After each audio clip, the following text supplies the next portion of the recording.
Pain. তাহলে এটা গেল আমার ফাইব্রয়েড এন্ড এডিনোমায়োসিস।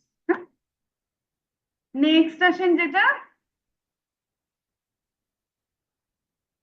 তাহলে এটা গেল মায়োমেট্রিয়াল প্যাথোলজি, ফাইব্রয়েড এবং এডিনোমায়োসিস। নেক্সট আসেন যেটা পড়বো সেটা হচ্ছে এন্ডোমেট্রিয়াল প্যাথোলজি বলবো আমরা। এন্ডোমেট্রিয়ামে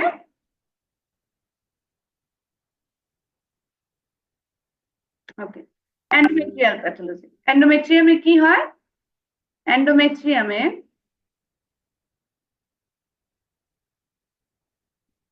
নাই আপনাদের এখানে দেখায়।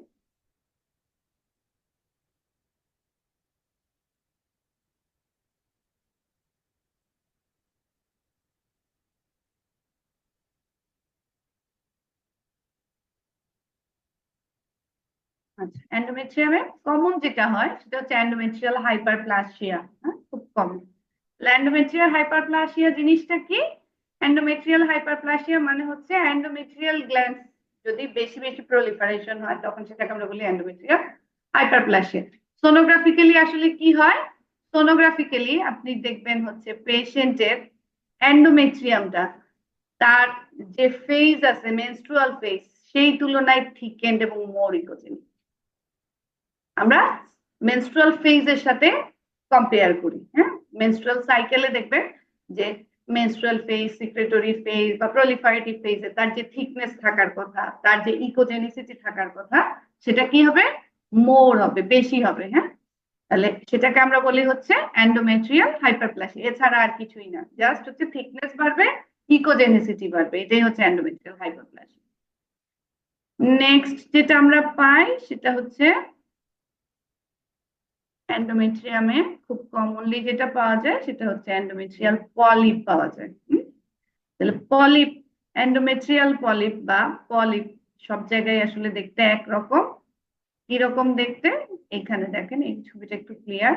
এটা দেখতে মনে হচ্ছে না পুরোটা একটা এন্ডোমেট্রিয়াম, কিন্তু দেখেন তার ভেতরে এই যে দেখছেন এই জায়গায় আলাদা করে একটা ইকোজেনিক, মোর ইকোজেনিক একটা পোর্শন দেখা যাচ্ছে, এইটা হচ্ছে এন্ডোমেট্রিয়াল পলিপ। বা দেখেন এই ছবিতে এই পুরো অংশটা কিন্তু এন্ডোমেট্রিয়াম, আর মাঝখানের যে পোর্শনটা দেখতেছেন এটা কিন্তু পলিপ। পলিপ, এন্ডোমেট্রিয়াল পলিপের পেশেন্টের ব্লিডিং এর হিস্ট্রি থাকে, মেনস্ট্রুয়েশনের বাইরেও ওদের ব্লিডিং এর হিস্ট্রি থাকে। পলিপ দেখতে কেমন? তাহলে তো দেখেই ফেললেন যে উইদিন দ্য এন্ডোমেট্রিয়াম একটা bright echogenic well rounded well marginated structure.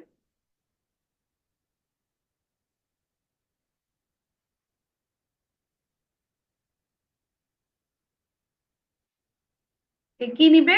Colour flow নিবে। এই যে দেখেন ইন্টারনাল ফ্লো খুব বেশি না, সাধারণত সিঙ্গেল ফ্লো নেয়, সিঙ্গেল ফিডিং ভেসেল থাকে পলিপের। তাহলে কালার ফ্লো দিলে কি নিবে? ইন্টারনাল ফ্লো নিবে। তাহলে এটা গেল হচ্ছে endometrial hyperplasia and endometrial polyp. ওকে,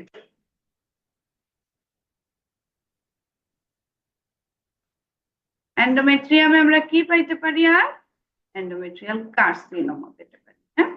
যেটা সবচেয়ে খারাপ জিনিস সেটা হচ্ছে এন্ডোমেট্রিয়াল কার্সিনোমা।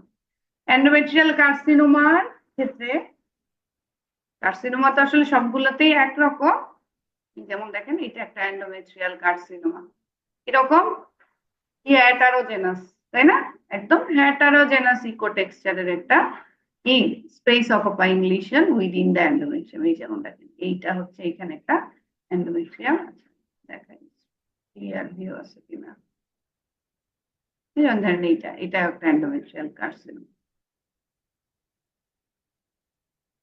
এটা একটা এন্ডোমেট্রিয়াল কার্সিনোমা। তাহলে এন্ডোমেট্রিয়াল কার্সিনোমা অন্যান্য কার্সিনোমার মতোই অ্যাপিয়ারেন্স হচ্ছে ভেরিয়েবল, ইকো টেক্সচার হচ্ছে হেটারোজেনাস। কালার ডপলার দিলে সে কি নিবে? ইন্টারনাল এবং এক্সটার্নাল বোথ ফ্লো নিবে। এই যে দেখেন অনেক ফ্লো নিবে, সে চারপাশেও নিবে, ভেতরেও ফ্লো নিবে। আর পেশেন্টের ফিচার থাকে হচ্ছে কি ব্লিডিং, ব্লিডিং এর হিস্ট্রি থাকে পেশেন্টের। আর এন্ডোমেট্রিয়াল পোস্ট কোয়ার্টাল ব্লিডিং আমরা বলি। তারপরে হচ্ছে এন্ডোমেট্রিয়াল, যেটা আমি আপনাদেরকে পড়াইছিলাম হচ্ছে থিকনেস, হ্যাঁ দেখবেন হচ্ছে থিকনেস বাড়তি আসবে। ইকোজেনিসিটিটা আপনি কি পাবেন, ভেরিয়েবল পাবেন। এন্ডোমেট্রিয়ামটা হেটারোজেনাস পাবেন। আর কি বললাম, ভেতরে কালার ফ্লো দিলে সে কি নিবে, ফ্লো নিবে, ইন্টারনাল ফ্লো নিবে, ভেতরে অনেক ফ্লো নিবে। আর পোস্ট মেনোপজাল ওমেনের ক্ষেত্রে এন্ডোমেট্রিয়াম থিকেন্ড পেলেই সেটা আসলে ইন্ডিকেট করে হচ্ছে কি endometrial carcinoma. Most of the কেসেসে পোস্ট মেনোপজাল ওমেনের ক্ষেত্রে যদি থিকেন্ড এন্ডোমেট্রিয়াম পান, হ্যাঁ সেটা হচ্ছে most probably for endometrial carcinoma.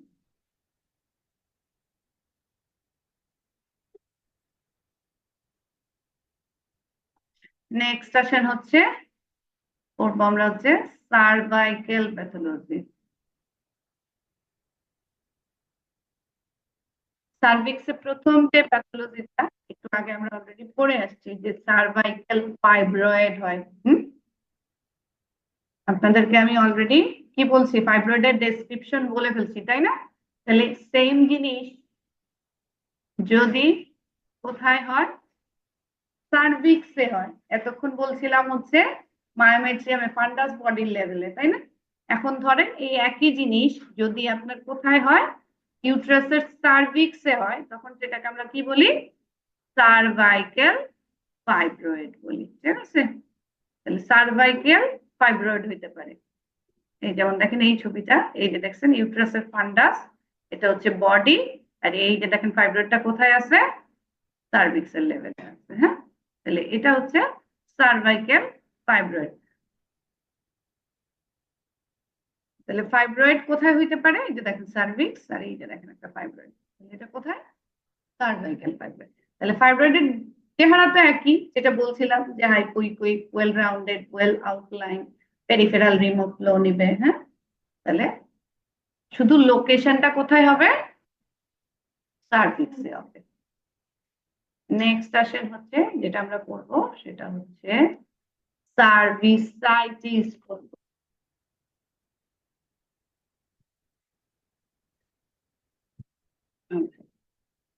Cervicitis,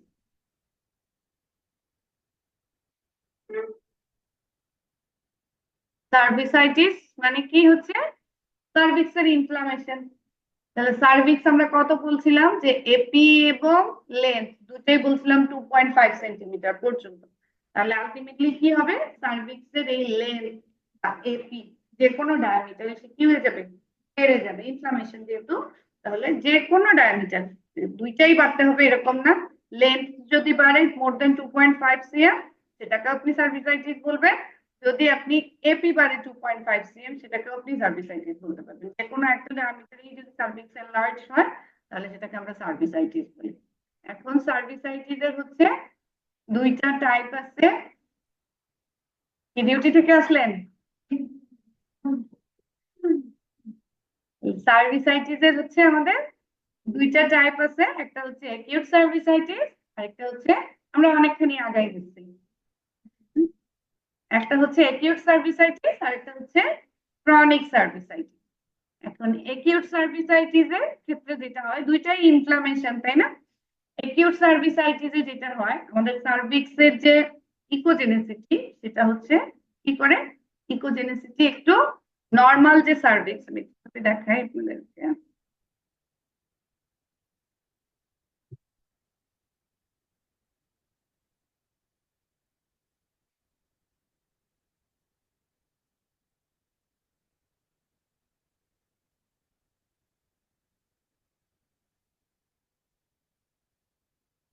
তাহলে অ্যাকিউট সার্ভিসাইটিসে যেটা হয়, আমাদের এই এই এই ছবিটা একটু দেখেন, এখানে দেখছেন এই এই যে সাইনটা, খুব প্রমিনেন্ট একটা সাইন দেখা যাচ্ছে এখানে, এটাকে আমরা বলি ডাবল লিপ সাইন।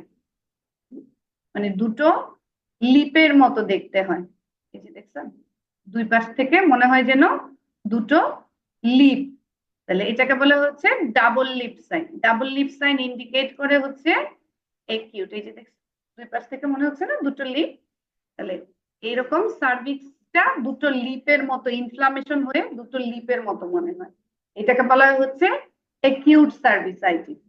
আর ক্রনিক সার্ভিসাইটিস এর ক্ষেত্রে যেটা হয়, ক্রনিক সার্ভিসাইটিস এর ক্ষেত্রে সার্ভিক্সের আসলে যেটা হয় যে ইকোজেনেসিটিটা, এই যে দেখেন অনেকখানি বেড়ে যায় আগেরটার থেকে, এটা দেখেন মোর হোয়াইট না, ইকোজেনেসিটিটা অনেক বেশি বেড়ে যায়। এবং সার্ভিক্সের ভেতরে কি পাওয়া যায়, নেবুথিয়ান সিস্ট পাওয়া যায়। সার্ভিক্সটা যতটা হোমোজেনাস থাকার কথা ততটা হোমোজেনাস তখন আর থাকে না। তাহলে সার্ভিক্সের ইকোজেনেসিটি বাড়বে, সার্ভিক্সের ভেতরে কি পাবো আমরা, এই যে দেখেন ছোট ছোট কি পাওয়া যাচ্ছে, এগুলো নেবুথিয়ান সিস্ট। তাহলে আপনি ক্রনিক সার্ভিসাইটিস এর ক্ষেত্রে সার্ভিক্সটা মূলত হেটারোজেনাস থাকে, ইনক্রিজড ইকোজেনেসিটি থাকে, এবং সাথে কি পাবেন, নেবুথিয়ান সিস্ট পাবেন। আর ইনফ্লামেশন তো মানে ওই যে বললাম লেন্থ অথবা এপি বাড়তি পাবেন।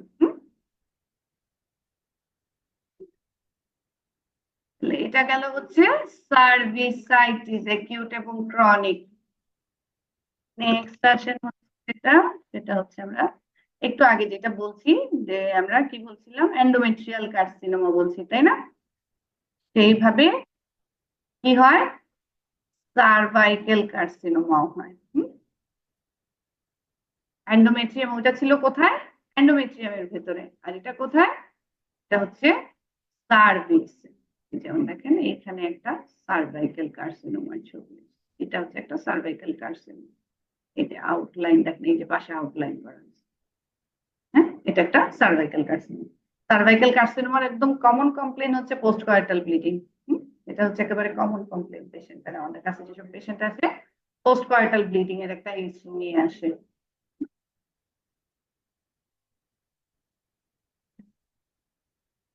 তাহলে সোনোগ্রাফিক্যালি আপনি কি পাবেন, ফার্স্ট থিং হচ্ছে যদি বড় হয় মাসটা তাহলে সার্ভিক্স এনলার্জড পাবেন। সার্ভিক্স এর ভেতরে কি পাবেন, এরকম হেটারোজেনাস একটা স্পেস অকুপাইং লিশন পাবেন। কিরকম দেখতে বললাম, হেটারোজেনাস, এবং অ্যাপিয়ারেন্স হচ্ছে ভ্যারিয়েবল, ইকোজেনিক, অ্যানিকোইক, হাইপোইক, হাইপারিকোইক, যে কোনো চেহারার হতে পারে, ইউজুয়ালি হেটারোজেনাস, মানে যে কোনো মিক্সড চেহারা।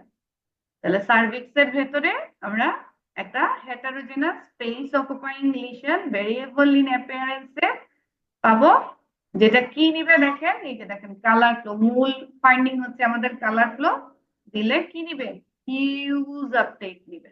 এরকম দেখেন জল জল করতেছে আলো,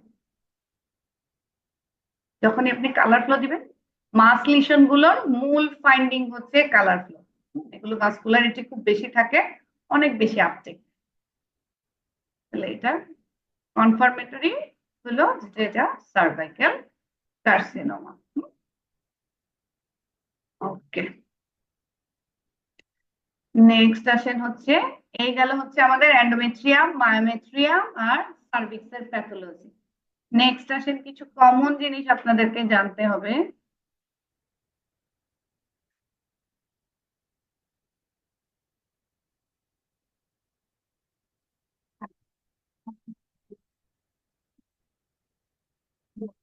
ওকে, তাহলে আমরা সারাক্ষণ বলি কি কালডিফেক্ট, তাই না? বা পাউচ অফ ডগলাস যেটা আমরা বলি, আমাদের ইউটেরাসের দুইটা পাউচ আছে, তাই না? একটা হচ্ছে রেক্টো ইউট্রাইন পাউচ আর একটা হচ্ছে রেক্টো ভেসিকল পাউচ, দুইটা পাউচ। আমাদের রেক্টো ইউট্রাইন পাউচটা খুবই ইম্পর্টেন্ট, কারণ এখানে হচ্ছে কি যত ডিপেন্ডেন্ট কালেকশন হয় সব এসে কি হয়, এই জায়গায় এসে যত ধরনের আপনার লোয়ার অ্যাবডোমিনাল যত ধরনের কালেকশন হবে সব এসে, এটা হচ্ছে ডিপেন্ডেন্ট পোর্শন, এই জায়গায় এসে জমা হবে। যে কারণে আমাদের পাউচ অফ ডগলাস বা রেক্টোইউট্রাইন পাউচ বা কালডিসেক যেটাই বলেন না কেন, সেটা হচ্ছে খুব ইম্পর্টেন্ট। এখানে দেখেন এই যে ছোট্ট একটা ভি শেপড একটা অ্যানিকোইক জোন দেখা যাচ্ছে না, এটাই হচ্ছে কালডিসেক। বা এটাতে দেখেন এই যে দেখছেন, এটা হচ্ছে আমার কালডিসেক, এই হচ্ছে ইউটেরাস, তার ঠিক পেছনে, পেছনে থাকে রেক্টাম, অ্যান্টেরিয়রলি থাকে হচ্ছে ইউটেরাস, এই মাঝখানে থাকে হচ্ছে আমার পাউচ অফ ডগলাস বা রেক্টোইউট্রাইন পাউচ, যেটা আমরা এই যে কালেকশনটা, এই কালেকশনটা আমরা মেজার করি। এইটা মেজার করলে এটা নর্মালি হচ্ছে 10 মিলিমিটার পর্যন্ত নর্মাল। হ্যাঁ, আপনি যদি মেজার করে দেখেন যে এটা উইদিন 1 সেন্টিমিটার বা 10 মিলিমিটার আছে, তাহলে এটা কিন্তু একেবারে নর্মাল কালেকশন। কিন্তু যদি তার উপরে হয় তাহলে সেটা কি, সেটা আমাদের জন্য কাউন্টেবল, আমরা আমরা বলি হচ্ছে significant collection in the pouch of Douglas. তাহলে শুধুমাত্র এটা দেখলেই অ্যাবনর্মালিটি তা না, আপনাকে এটা মেজার করতে হবে, মেজার করে দেখতে হবে যে 10 মিলিমিটারের উপরে আসছে কিনা। 10 মিলিমিটারের উপরে হলে এটা সিগনিফিকেন্ট, এছাড়া সিগনিফিকেন্ট না। আরেকটা জিনিস, এই যে দেখেন এটাতে যেমন অনেকখানি, একটু আগেরটা যেমন দেখছিলাম অল্প, এখানে দেখেন আবার অনেকখানি।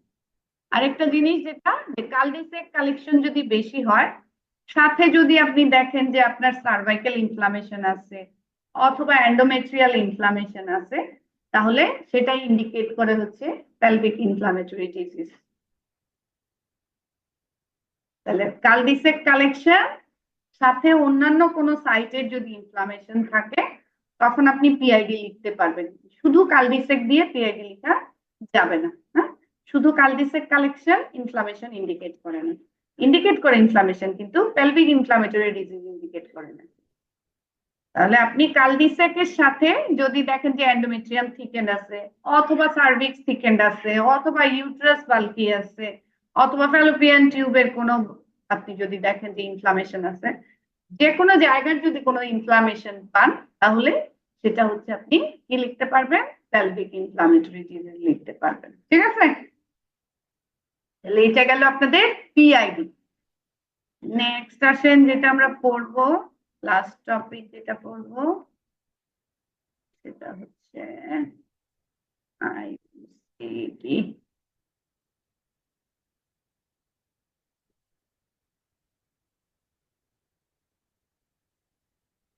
আইইউসিডি, হ্যাঁ, ইন্ট্রাইউটেরাইন কন্ট্রাসেপটিভ ডিভাইস, তাই না? হ্যাঁ, নর্মালি দেখেন এইটা হচ্ছে ছবি আইইউসিডি স্যাজিটাল সেকশনে। এই যে এন্ডোমেট্রিয়াল ক্যাভিটিতে একটা দেখেন ব্রাইট ইকোজেনিক লিনিয়ার স্ট্রাকচার দেখা যাচ্ছে, দেখা যাচ্ছে না? স্যাজিটাল সেকশনে ঠিক এরকম দেখা যায়, এটা হচ্ছে আইইউসিডি। আইইউসিডি গুলো আমাদের কাছে আসে দুটো কারণে। এই আইইউসিডিটা দেখেন, এটা কি, এটা হচ্ছে ডিসপ্লেসড আইইউসিডি। একটু আগে যেটা দেখছেন এটা, এটা হচ্ছে ইন প্লেস, আর এটা হচ্ছে কি ডিসপ্লেসড। তাহলে আইইউসিডি মূলত আসে হচ্ছে আমাদের কাছে, যদি আইইউসিডির জন্যই আসে তাহলে সেটা ইন পজিশন আছে কিনা, আইইউসিডিটা আদৌ আছে কিনা না পড়ে গেছে। হ্যাঁ, কপারটি, আসল জিনিসটা তো কপারটি, তাই না?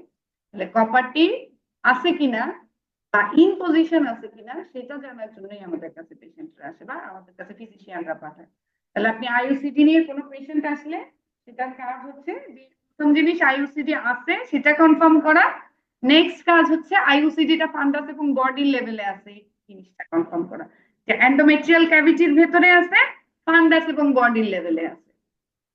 যদি সে সার্ভিক্সে থাকে এটা সে কি আউট অফ পজিশন, যদি সে মায়োমেট্রিয়ামে চলে যায় তাহলেও সে আউট অফ পজিশন, সে যদি মায়োমেট্রিয়াম ভেদ করে ব্লাডারের দিকে চলে যায় সেটাও আউট অফ পজিশন, যদি আমার অ্যাবডোমেনে ঢুকে যায় সেটাও আউট অফ পজিশন। ঠিক আছে, তাহলে এই সমস্ত জায়গায় আইইউসিডি যেতে পারে। তাহলে মূল পজিশন হচ্ছে এইটা, ফান্ডাস বডির লেভেলে কোথায়, উইদিন দ্য এন্ডোমেট্রিয়াল ক্যাভিটি, এটাই আপনাকে মনে রাখতে হবে।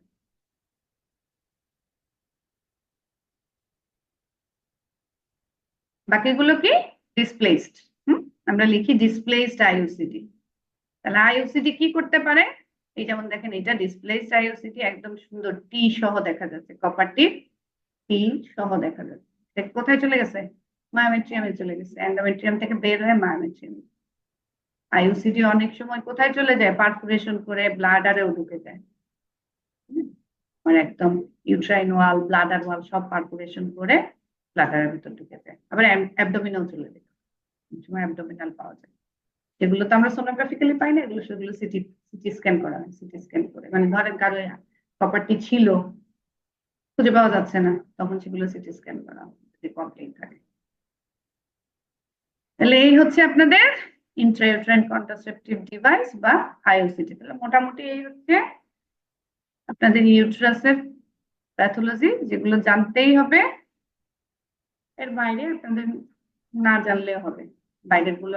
এছাড়া বাকি যে টুকটাক যেগুলো আছে সেগুলো খুবই আনকমন প্যাথোলজি।